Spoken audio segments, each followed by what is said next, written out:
Hi, I'm Connie Kolosey, Director of Media, Text, and Digital Learning. Welcome to Digital Learning.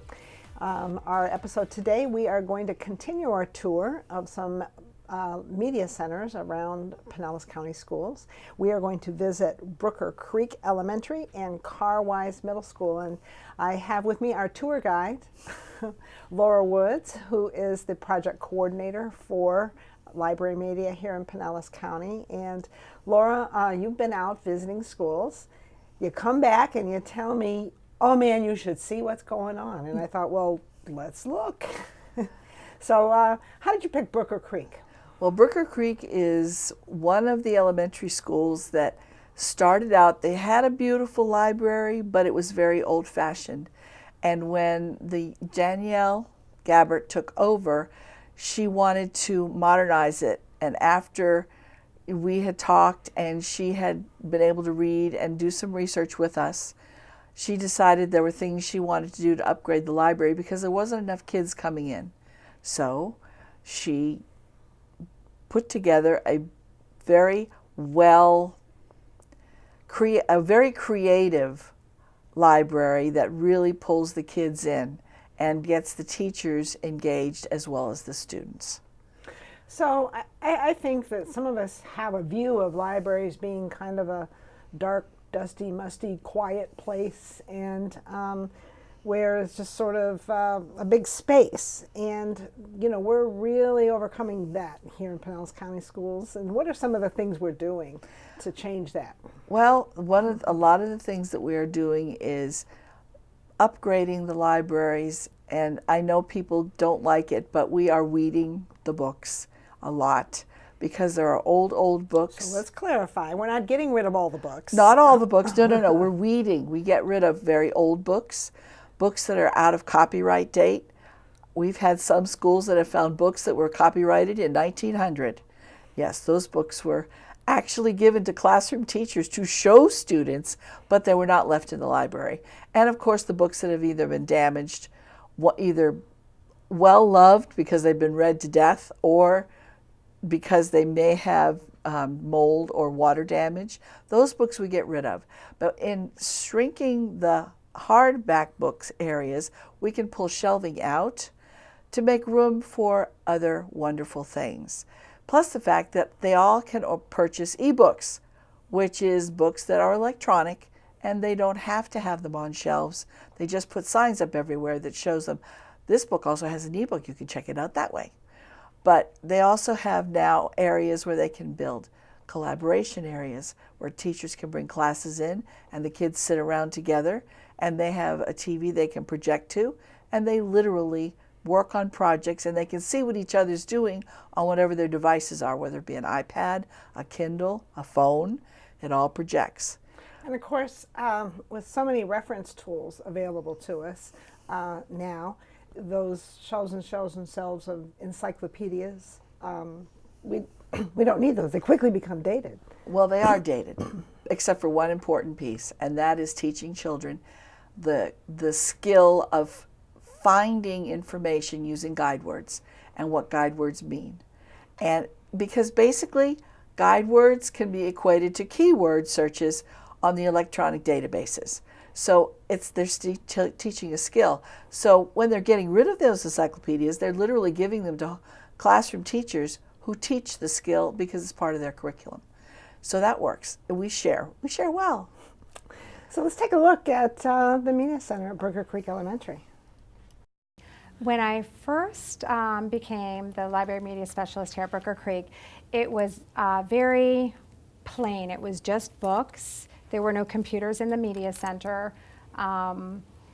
It was just a place to check out books. It's very quiet, no talking when you entered the library. Check out your books, either read silently or leave with your class. That's how it was when I first came in. Now it's very loud. The media center is a loud place, and that's okay. We have lots of different things going on at the same time. We'll have makerspace going on. There might be either a whole class doing classroom checkout. There might be a group of students doing checkouts. We have students that might be in the collaboration center that are doing research, working on research projects together or working on other things together. There might be whole lessons going on at the same time. So it's very loud. Some of our teacher assistants will come in with groups of students, and they might sit at a table with a group of students and do some lessons with them. Might have PTA parents come in and do different things up here. So there's a lot of stuff going on all the time. So I'm trying to make it the hub of the school. How does your administration feel about how the library is now? They're very supportive and willing to help in any way that they can. So I feel like the transition from the way it was before to what it is now has been a very positive transition. Did I see trees? You saw trees. Yes, her theme this year is Jungle of Learning. And it's just that. They come in and they have lots of different areas they can work in. You saw the maker spaces. She has a whole collection of different maker kits, and she is one of the media specialists that does sit with PLCs and plans with them, and then takes PLCs? The professional learning communities in the schools, Which is which the would be the teachers? grade levels, the teachers, yes. Okay. And they share with her what they're finishing up and what they would like her to do. And then she has the maker areas set up ready to go. And the kids come in and literally use that information and create projects that show off what they've learned. So what she's doing is building off the classroom learning, extending the classroom learning, enriching the classroom learning. We have some video of her work with Makerspace and collaboration. Let's take a look. I do have sign-ups where kids can come in and sign up to do different things, or teachers might ask if they want to use a 3D printer or they're doing a project, and then I will work with those kids one-on-one. I always have 4 tables going at all times, and then when I have students come in for recess or indoor recess, we open up all of the tables in the media center, and we just have the standing rule that there's 4 kids at a table, and they can transition between each makerspace as they choose, but they have to leave the materials at that table. And they can only go if there's an opening at a different table. And the kids have been really, really good with it. I haven't lost anything, nothing's been broken yet. So they're very responsible with it. So what is indoor recess? Indoors, teachers can sign up for either to come during their normal recess time, either once a week or once every 2 weeks. It just depends. And the kids come in and they have free choice of any of the maker spaces that they choose to do. So it's very unstructured, but structured at the same time. They can also check out books, return books. So they're always, it was a way that I could kind of get them up here more often, because with the way the curriculum is, it's so strict, sometimes it's hard to get, unless it's a whole class at a certain time, get them all up here.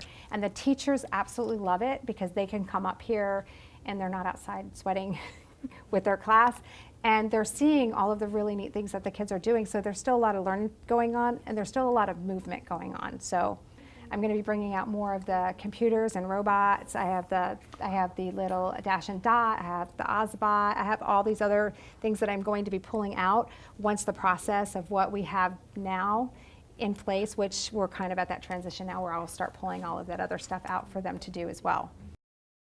The collaboration is where they come in a group, and the collaboration space area is kind of it's in process, so it's constantly changing. So it depends on the need of the kids. Teachers will send students up that are working on a project together, so they can go to the collaboration station. I have all kinds of equipment there for them to use, to do research, to look things up, to work together on projects. They can work together on sways. I can pull out iPads or Kindles or laptops if they need those to use, so that they can work together on a project. A lot of the sways, which we're working with 4th and 5th grade to use with their students, 2 kids can be on there at the same time, or 3 kids or 4 kids, and they can all sit there and they can all like edit and work together on it. So it works really well. I have all kinds of different markers and crayons and scissors, and everything is available for them to use over there. Boy, all kinds of fun things. This gal is really creative.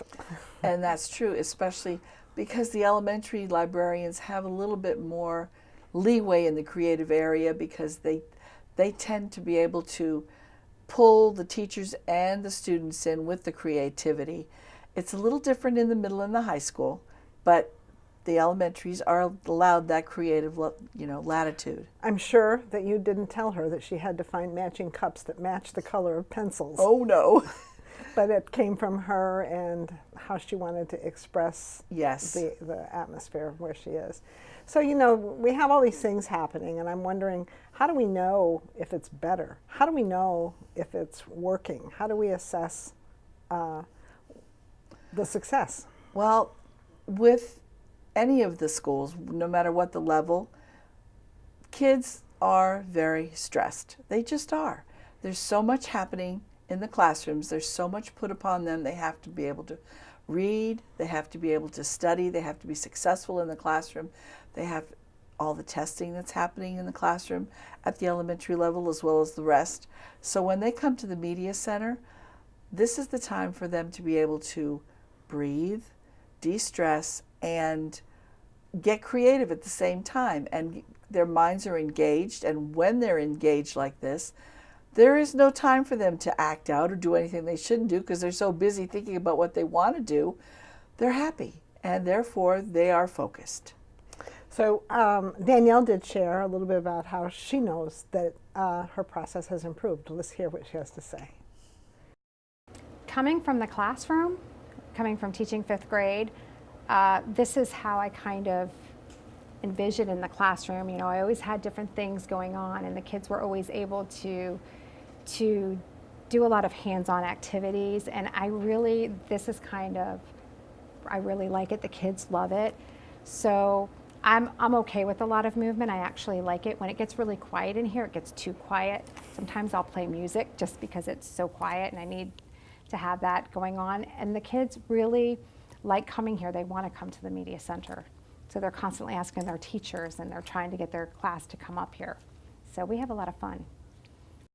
So the proof is in the pudding, they say, Yes. when the kids want to come and they want to participate. But you have provided some professional guidance for media centers and how to assess the media program at their school. Talk a little bit about how you've shared your vision. Well, at the beginning of the year, we gave them a rubric and told them, explain to everybody, along with a book study that we did last year, that these are some of the pieces that 21st century libraries now are going forward with. And it isn't just at this public school level, it's at the public library level, and it's at the college level. And because they assess, they're using the information that they have gained with all of this research and the training, and plus my visits, because I will go and say, okay, now, would you like to try this? Or what do you think about that? Or what are your thoughts? What would you like to do? And guide, because they'll say, well, I would like to do this, but I don't know how to go about it. And I'll say, well, let me give you some tips. And then they'll take that information and they'll run with it. And I always include their administrator, always, and their area superintendent, because everybody is a very important part of this process. Nobody can be left out because it has to be a district-wide initiative. Well, I want to thank Danielle Gabbert for allowing us to come into her space and show off her creativity and everything that she's doing for the students at Brooker Creek Elementary, and really her leadership within her peer group with the LMTs. We are going to take a quick break, and then we're going to come back and visit middle school Library Media Center at Carl Weiss Middle School. I hope that you'll stay with us.